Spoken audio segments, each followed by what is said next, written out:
Some ruins don't just belong to the past.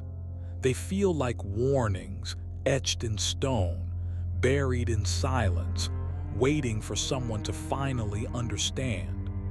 Scattered across the earth are monuments so precise they defy replication. Cities swallowed by oceans, artifacts that echo a world long forgotten, and symbols carved with meanings that outlive language itself. Mainstream history offers convenient timelines. Science tries to squeeze everything into tidy charts and clean epics. But what if the story of human civilization isn't linear? What if it's filled with breaks, fractures, eras of brilliance buried beneath layers of forgetfulness? In this journey, we won't just examine ancient sites. We'll listen for the whispers behind them. Because every lost city, every silent statue, and every unexplained structure may not be just remnants. They may be reminders of knowledge lost, of warnings ignored, of a past that was far more advanced and far more mysterious than we dare to admit. So ask yourself, what if the past wasn't behind us? What if it's still speaking, through stone, through silence, through the impossibility of what we find? And more importantly, are we finally ready to hear what it's been saying? Number 1, Heracleion, the city swallowed by the sea. There are cities that fall to war, cities that crumble under fire or time, and then there are cities that simply vanish. No ruins on land, no records of their fall, only water and silence. For centuries, Heracleion was just a name, floating in ancient texts, confused with myth, dismissed as legend. Some said Heracles once set foot there. Others whispered it was Egypt's gate to the divine. But no map bore its mark. No scroll remembered its fall. Until one day, the sea began to speak. In the year 2000, French archaeologist Frank Gaudio was scanning the seabed near Abu Qir Bay, not for lost cities, but for sunken warships. What he found instead would rewrite history. 10 meters below the surface, hidden beneath layers of silt, lay something astonishing: colossal statues, fragments of temples, the broken bones of a forgotten civilization. And then it became undeniable. Heracleion wasn't a myth, it was real, and it had been waiting. Massive stone blocks still outlined temple foundations. Giant statues of pharaohs and gods stood upright, as if frozen mid-ceremony. Over 70 ancient ships were found scattered beneath the harbor, still anchored, as though they had no time to flee. But that raised a chilling question. How does a city so grand, so central to Egypt's ancient glory, disappear without a trace? Before Alexandria became the heart of Egypt's coast, Heracleion was its crown jewel.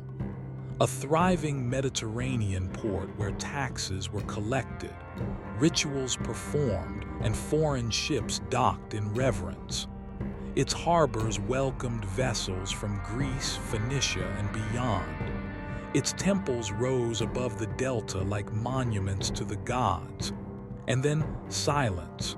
Not faded, not destroyed, erased. No scroll laments its fall.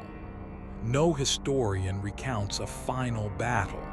Only an absence so total it feels deliberate. So what happened? Geologists believe the answer lies beneath Heracleion, not in its stones but in its soil. The city was built on the Nile Delta, beautiful, fertile, and tragically unstable. Layers of silt, clay, and sediment barely held the weight of its own monuments. And one day the balance snapped. An earthquake, perhaps minor, perhaps not, shook the ground. The saturated soil liquefied. This phenomenon, known as soil liquefaction, transforms solid earth into quicksand. Temples began to sink. Streets folded into the harbor. Ships didn't capsize, they were pulled straight down. Imagine a priest mid-prayer, merchants shouting over the waves, sails billowing. And then the earth moans deep, sickening, stone tilts, water rises. And in minutes, an entire city disappears beneath the sea. No warning, no survivors, just silence. And that's exactly what archaeologists found. Temples collapsed inward, not toppled by war, but swallowed from below. Statues stood buried to their waists, not broken, submerged whole. Ships sat upright beneath the harbor floor as if still moored and waiting. It wasn't erosion, it wasn't time, it was sudden, catastrophic, complete. Modern studies confirm the theory. Heracleon's foundations were doomed the moment they were laid, soft, shifting delta soil held together by sheer luck. A small tremor, a flood, a chain reaction. And the city fell, not over centuries, but possibly within hours. And yet, there are still questions. Why were there so many ships docked at once? Was there a festival that day? A sacred ceremony that drew everyone to the shore? Did those sailors die waiting for orders that never came? Or were they dragged under as the harbor collapsed beneath them? And why is there not a single written record of its destruction, despite Egypt's obsession with recording everything? Some even suspect Heracleon's preservation is too perfect, as if something or someone sealed it with intention. Underground gas pockets, fault lines, or ancient voids may have opened beneath the city like a massive sinkhole. Or perhaps the earth simply closed over it with mercy, like a tomb meant to be forgotten. Today, the ruins still sleep beneath Abu Qir Bay. Divers uncover fragments, a statue's hand, an altar's edge, the remnants of lives that vanished before they could even cry out. And with each discovery, the awe only deepens. Because Heracleion is not just a lost city, it's a message that even the greatest civilizations, those built with stone and glory, can vanish in moments, not by sword, not by flame, but by the quiet betrayal of the ground beneath their feet. Heracleion is Egypt's Atlantis, but unlike Atlantis, it was real. And after 1,000 years in darkness, it speaks again, not with words, but with the silence of statues and the weight of water. A city buried not by time, but by the earth's forgotten breath. Number 2, Tutenhamun's Curse, when death waits silently. In the Valley of the Kings, where the Egyptian sun bakes the stones of the past, a door was opened. And some say the dead walked out with it. It was 1922 when British archaeologist Howard Carter peeled away layers of dust and time and revealed something no one believed still existed: an untouched tomb, sealed for over 3,000 years. It belonged to a boy king, a forgotten pharaoh, a name lost in time, Tutankhamun. What lay behind that stone doorway would mesmerize the world. Golden thrones, jeweled daggers, chariots crafted for a god. Over 5,000 artifacts untouched by time. And at the center, Tutankhamun himself, embalmed in gold, his face masked in eternity. It should have been a celebration, a triumph of archaeology. But what followed was something else entirely. Within months of the tomb's opening, Lord Carnarvon, the wealthy sponsor of the expedition, was dead. A mosquito bite on his cheek had turned septic after a careless shave. He died in Cairo. At that exact moment, the city lights flickered and went dark. Back in England, his dog Susie let out a final cry and collapsed. Coincidence, or the beginning of something darker? One by one, others followed. A wealthy American visitor, George J. Good, toured the tomb, only to die days later of a mysterious fever. A young archaeologist, Hugh Evelyn White, took his own life, leaving a note written in blood, claiming he'd succumbed to the curse. The radiologist who x-rayed the mummy died before analyzing the results. Howard Carter's own secretary was found smothered to death in his sleep. His father threw himself from a building shortly after. Over 20 deaths followed, many strange, sudden, or gruesome. The pattern was impossible to ignore, and the world whispered a single phrase: "Death shall come on swift wings to him who disturbs the king's rest." Whether the phrase truly appeared on the tomb or not didn't matter. The curse had already taken on a life of its own, not written in hieroglyphs, but in blood. Scientists rushed to offer rational explanations. Some blamed toxic mold spores like Aspergillus flavus, which could trigger deadly infections when inhaled. Others pointed to bacteria, Staphylococcus, Pseudomonas, thriving in the dark humidity of the tomb. And some psychologists spoke of the nocebo effect, the deadly power of belief itself, that those who feared the curse could unconsciously weaken their bodies, make themselves sick and even die. But none of these theories explain everything. Many of the victims were young, healthy, and exposed for only moments. And those who spent years in the tomb, like Carter himself, lived long, peaceful lives. Howard Carter died in 1939 at the age of 64. No curse ever touched him. He never once acknowledged fear. So why did some die while others did? What made certain visitors targets and others invisible? There are no answers. Only the unease that science can't quite explain: timing, or dread, or fate. The tomb itself was surprisingly modest, far smaller than those of great pharaohs like Ramses or Seti. Its walls were simple, its chambers narrow. And yet, because it was forgotten by history, it survived. Protected by sand, preserved by obscurity, Tutankhamun was never meant to be famous.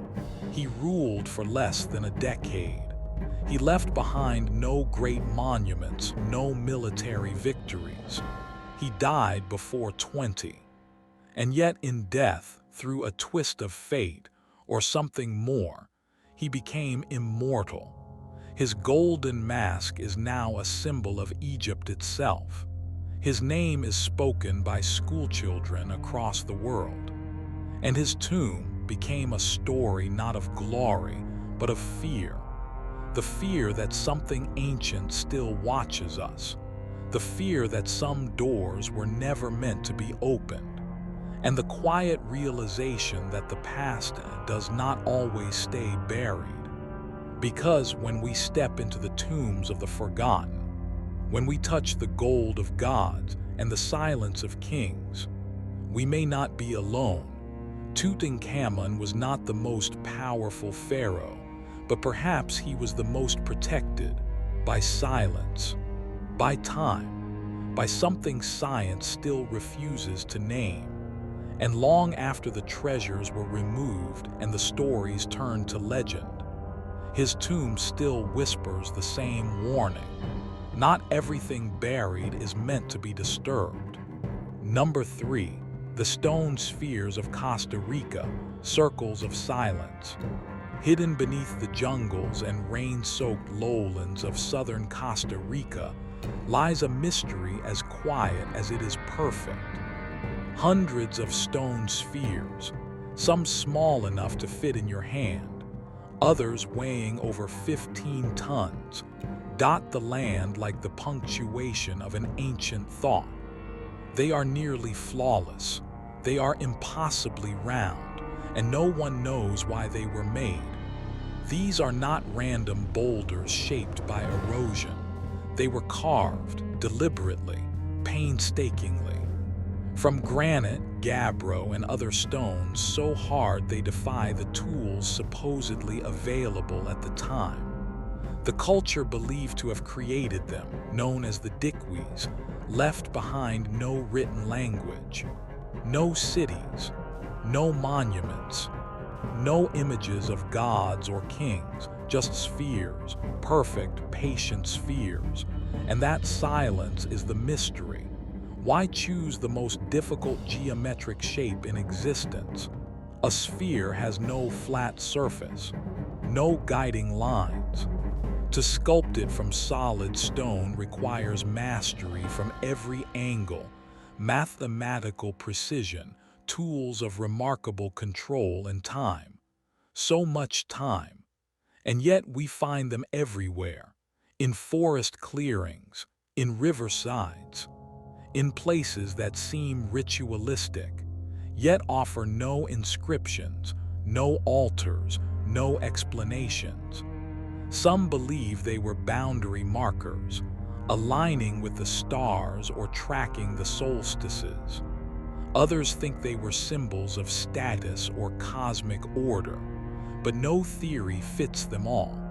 They don't point to the sky like pyramids.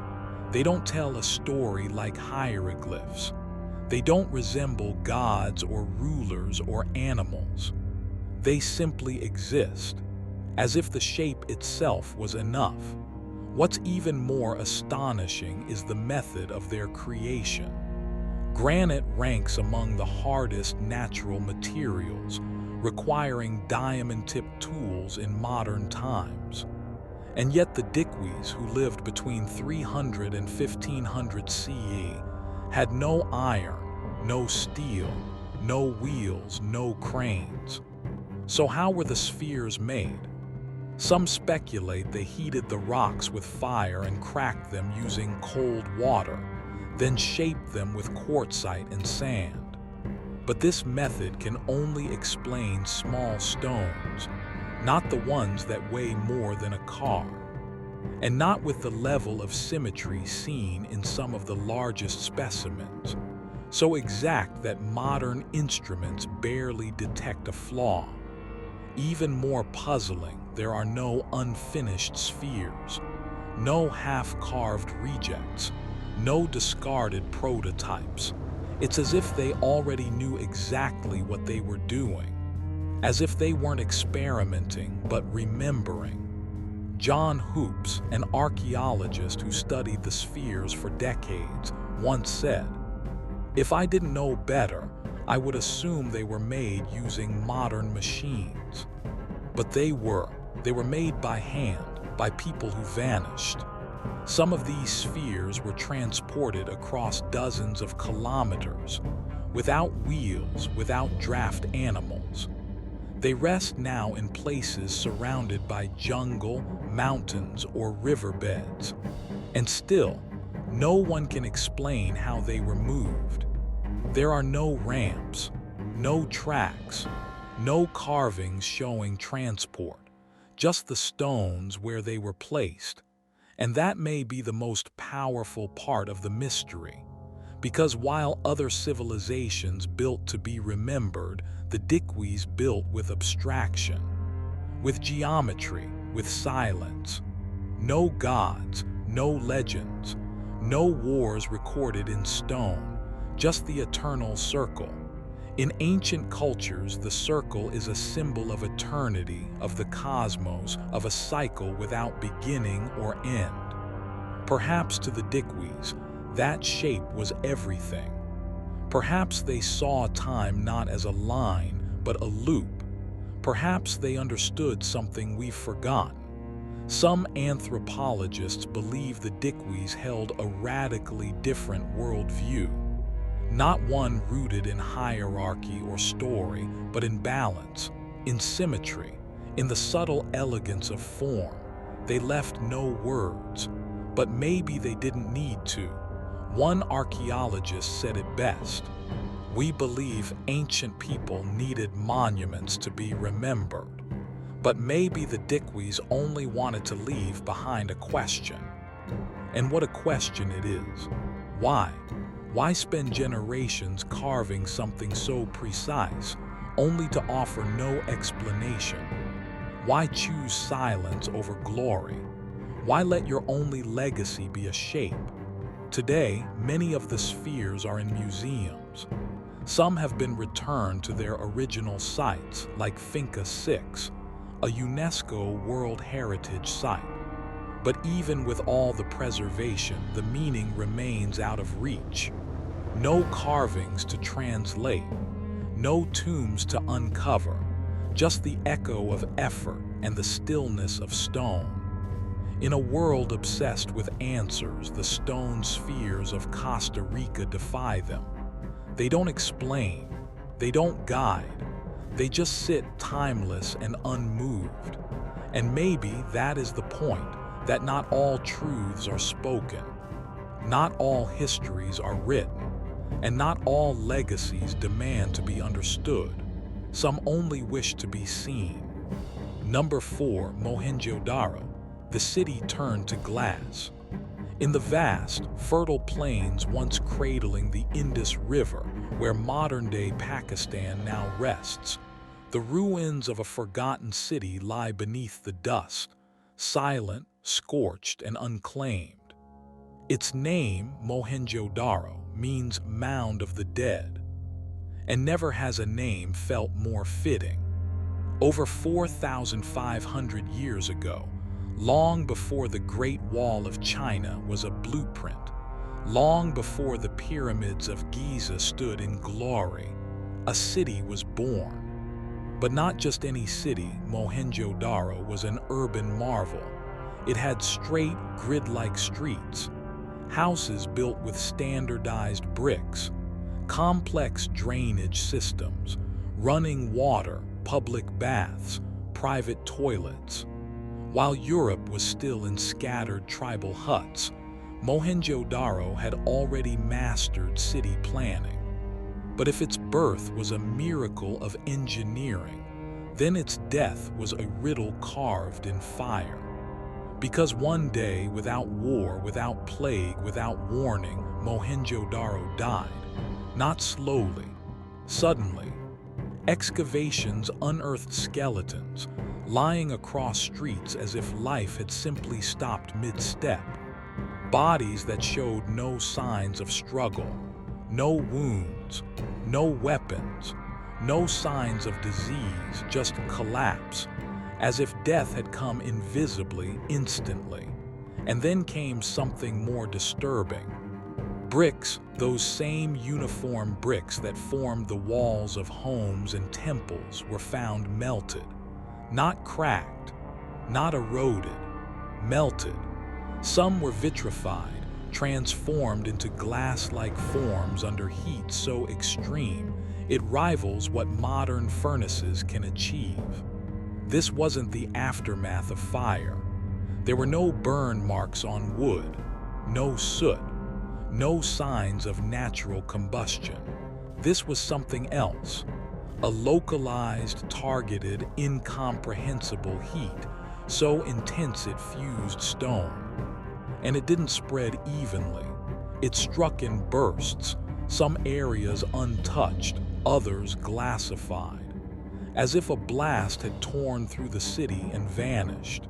And that's where the theory began. In the 1970s, researcher David Davenport proposed an idea so radical it bordered on madness. What if Mohenjo-Daro was destroyed by a nuclear explosion? According to unverified reports, Some skeletons showed radiation levels higher than normal background levels. One site within the ruins, where vitrification was most extreme, was dubbed the epicenter. The damage pattern, not dissimilar to Hiroshima. Hair and nails supposedly fell off the remains. Stones cracked from the inside out. An eerie silence blanketed the aftermath, too wild to believe, too specific to dismiss. Mainstream archaeology rejected the idea immediately. No reactors, no uranium, no infrastructure that could suggest nuclear technology, just melted bricks and dead streets. But still, no one could explain what did happen. If not radiation, then what caused the heat? If not violence, then what caused the collapse? If not war, then what erased a thriving metropolis overnight?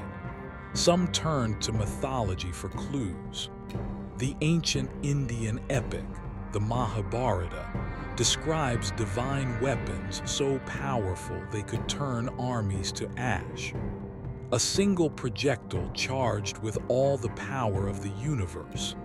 It was like a gigantic messenger of death. The corpses were burned beyond recognition. Hair and nails fell out. Pottery broke without cause. Birds turned white and dropped from the sky. Poetry or memory? Could these be remnants of real disasters, cloaked in divine language because our ancestors lacked the words for science? In Mohenjo-Daro, the pattern repeats: a highly advanced city, an absence of warfare, a sudden, unexplained annihilation, and no memory left behind, only wreckage. No epigraphs, no farewell tablets, no legends from survivors. Just architecture beyond its time and destruction beyond our understanding. Even today, as we map the streets, document the artifacts, scan the bones, we are no closer to an answer. Skeptics argue that vitrification could have occurred from a lightning strike or natural lightning plasma. But this doesn't explain the uniform distribution. It doesn't explain why bodies collapsed mid-walk, or why bricks melted while nearby wooden objects didn't burn. Others suggest it may have been a meteor strike. But there's no crater, no extraterrestrial debris, no impact layer. It's as if the city died in a moment, and then time simply continued without it. Mohenjo-Daro stands as an anomaly among anomalies. Pompeii was buried in ash. We understand it. Gerbeckley Teep was buried deliberately. We can respect that. But Mohenjo-Daro, it was stopped, frozen in place, melted at the edges, and then ignored by history. To believers in lost civilizations, Mohenjo-Daro is more than ruins. It is the echo of a civilization that reached too high or fell too far. A world where science once burned brighter than we imagined. A place that may have held secrets we are still not ready to rediscover. Perhaps it was part of a greater network, Atlantis, Lemuria, Mu. Or perhaps it stood alone. A lone spark of brilliance erased by forces it couldn't contain. Today, Mohenjo-Daro is a UNESCO World Heritage Site, but no plaque explains what happened here, because no one truly knows. And maybe that's the lesson, that even in a world ruled by data, algorithms, and sensors, there are places where science must stand in silence. Places where mystery is the only surviving language. Mohenjo-Daro doesn't just ask us what happened. It asks us something deeper. Are we ready for the answer, if it doesn't fit what we believe possible? Number 5, the Aika Stones, a lost civilization etched in stone. Beneath the scorched deserts of southern Peru, in a land where ancient winds whisper through ruins and the Nazca lines draw messages only the sky can read, a stranger mystery lies, not carved into the earth, but into stone. At first glance, they seem ordinary, dark, heavy stones, smooth to the touch, scattered across the region like forgotten tokens. But then you look closer, and something impossible stares back, scenes etched with unnerving precision. A man performing open-heart surgery, another transplanting a brain, figures peering through telescopes at the stars, and most unsettling of all, humans riding dinosaurs, hunting alongside creatures thought extinct for 65 million years. These are the Aika Stones, thousands of them, each engraved with images that seem torn from the pages of a lost history book, a history no one remembers writing. They first came to light in the 1960s when Dr. Javier Cabrera Darquia, a respected Peruvian physician, received one as a gift. It showed what looked like an extinct species of fish. Intrigued, he began collecting more from farmers, traders, wanderers. Soon his collection swelled to over 11,000 stones, and what they showed defied everything. Not mythology, not symbolism, but knowledge, detailed anatomy, human organs, fetal development, precise bone structures, advanced surgical instruments, celestial alignments, complex mathematics, and always the presence of dinosaurs, not as monsters but companions. Cabrera came to a bold conclusion. These stones were records, journals, artifacts left behind by a prehistoric civilization, one that existed millions of years ago alongside dinosaurs, one that had mastered science, astronomy, and medicine, only to vanish without a trace. His theory was instantly condemned. Mainstream scholars dismissed it as pseudoscience. There were no proper excavations, no archaeological layers. The stones had been collected, not unearthed. Then came a televised confession. One of the local farmers who supplied the stones, Basilio Achuya, admitted they were fakes. He had carved them himself using modern tools and shoe polish to simulate age. The academic world considered the case closed. The Aika stones were declared a hoax, but then the story changed again. Basilio later recanted. He claimed he had lied, not because the stones were fake, but to avoid prosecution. At the time, Peruvian authorities were cracking down on the illegal sale of artifacts. Calling them fakes was safer than going to jail. That single reversal reopened the wound. Because here's the thing, even if some of the stones were forged, could all 11,000 be? And if so, why forge them with such precision?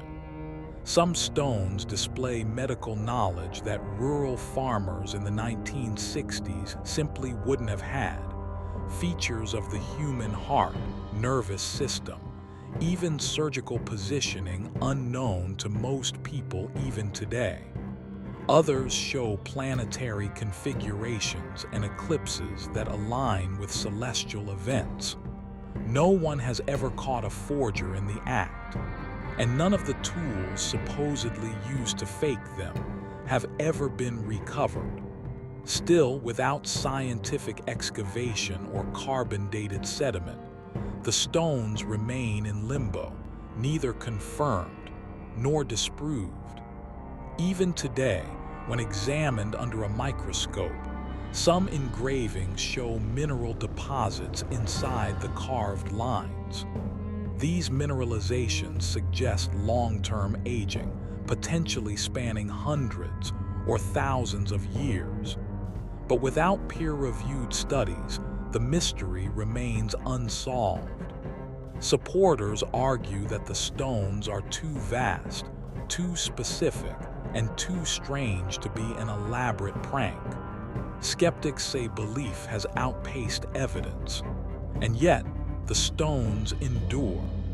They sit quietly in the museum that Dr. Cabrera built before his death, walls lined with stone stories that no one agrees are real. But maybe truth was never the point. Maybe what these stones really carry isn't just the story of a lost civilization, but the story of our hunger to remember one.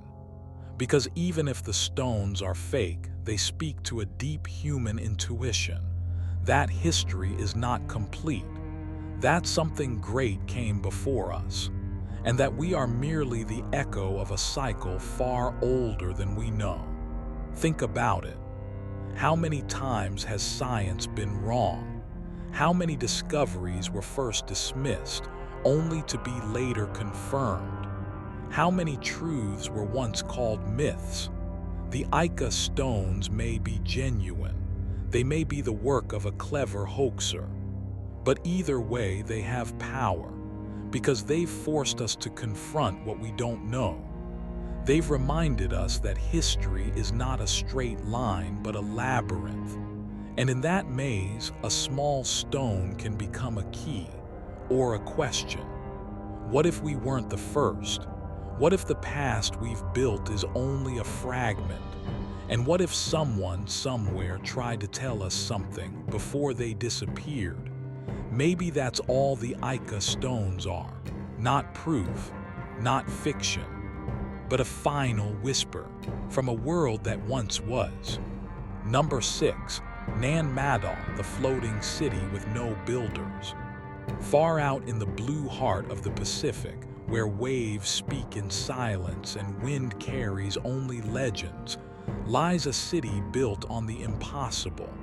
It floats, not in the clouds, but on living coral. A city without earth, without foundation, only reef. Its name is Nan Madol, but some call it the Venice of the Pacific. Though unlike Venice, it was not built on stone piles driven into muddy ground. It was constructed entirely atop coral reefs, rising from the sea in defiance of gravity, logic, and history itself. Almost 100 artificial islets, each one formed from massive basalt stones, some weighing over 50 tons, stacked like Lincoln logs, without mortar, without metal, without machines. Stones so dense they sink instantly in water, yet somehow they were transported across jungle, floated across channels, and precisely placed atop fragile reef. No wheels, no cranes, no pulleys, and still the city stands. This isn't mythology. This isn't legend. It's real, and we still don't know how it exists. Mainstream archaeologists believe Nan Madol was built between the 8th and 13th centuries as the ceremonial and political capital of the Saudelur dynasty. It was designed with sacred zones, places for rituals, healing, burial, and power. At the center stands Nan Dawas, a royal tomb surrounded by basalt walls 7 meters high. Everything, every stone, placed with intention. But even if the when is known, the how remains unsolved. How do you move hundreds of thousands of tons of stone across an island with no beasts of burden, no written instructions, no preserved infrastructure, no legends that explain the method? All that remains is what was left behind: walls, platforms, channels like watery roads between temples of silence. Some say it was done with rafts and levers. But no raft can bear a 50-ton load across open ocean.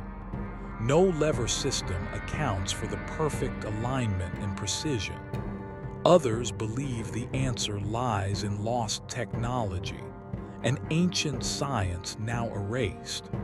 Or perhaps, as local legend tells it, the stones were flown through the air by magic. Two brothers, Alasipa and Alasopa, were said to possess supernatural powers. They summoned the stones from afar, levitating them into place, constructing the city as a gateway between the world of mortals and spirits. When their dynasty collapsed, so did the knowledge. The locals today still treat Nan Madol with reverence and fear. Many refuse to visit after dark. They speak of strange lights, unnatural sounds, disorientation, even sudden deaths.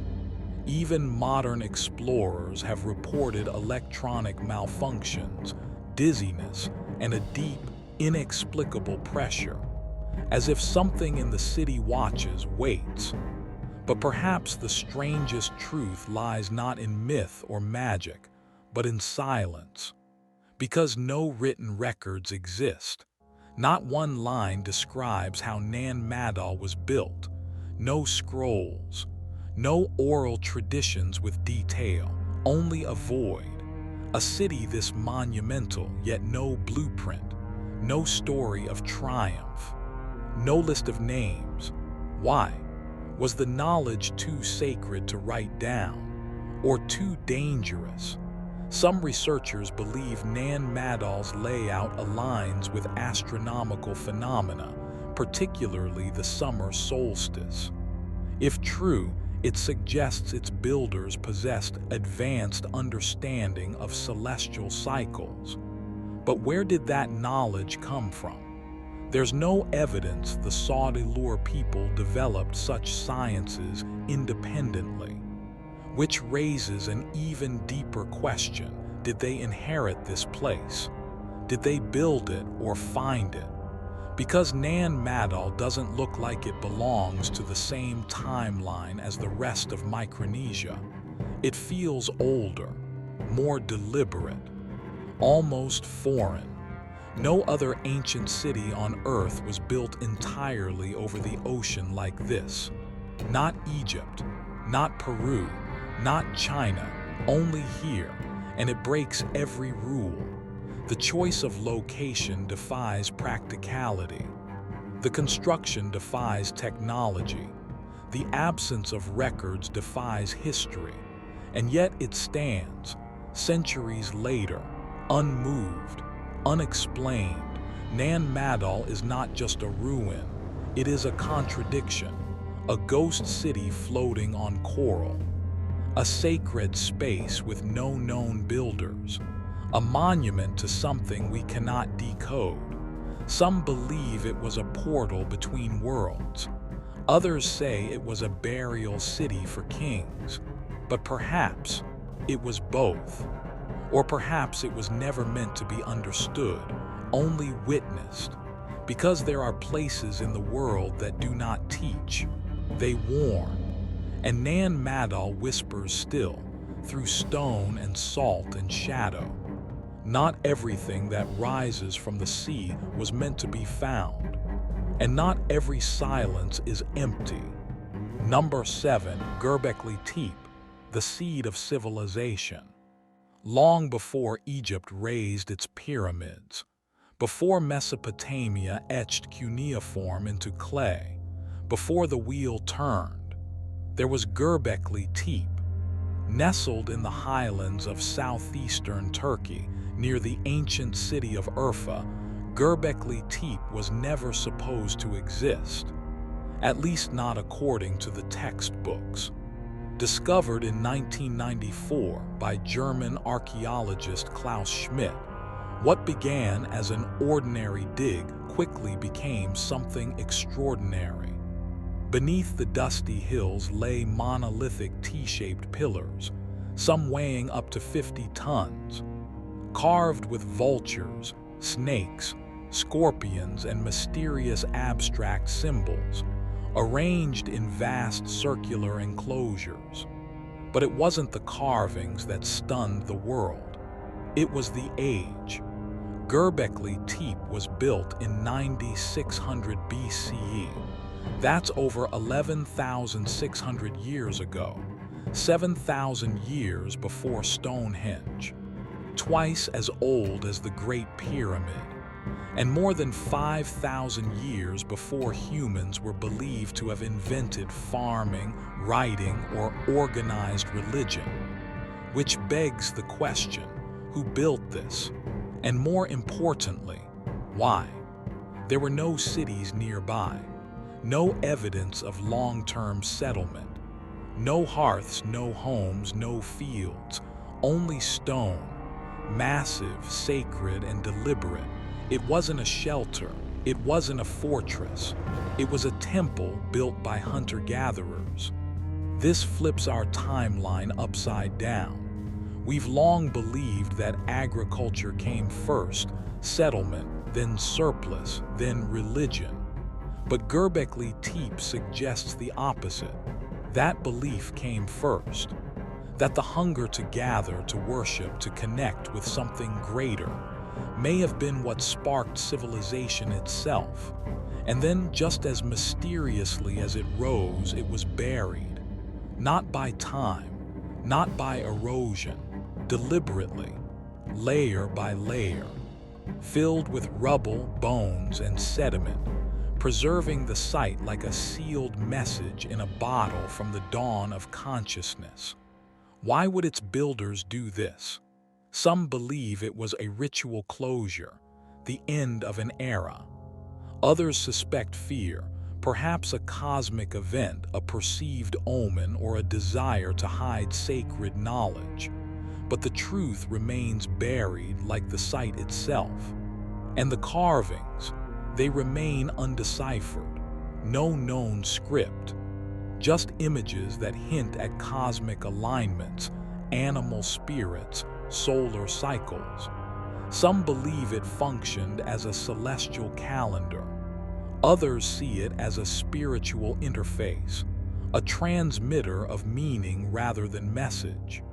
What's undeniable is this: Gerbeckley Teep was not a primitive monument. It was complex, sophisticated, and intentional. And for all our modern tools, LiDAR, satellite scans, 3D reconstructions, we are still guessing.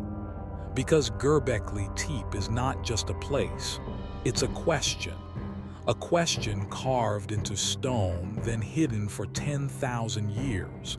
Not just who were we, but who are we really meant to become?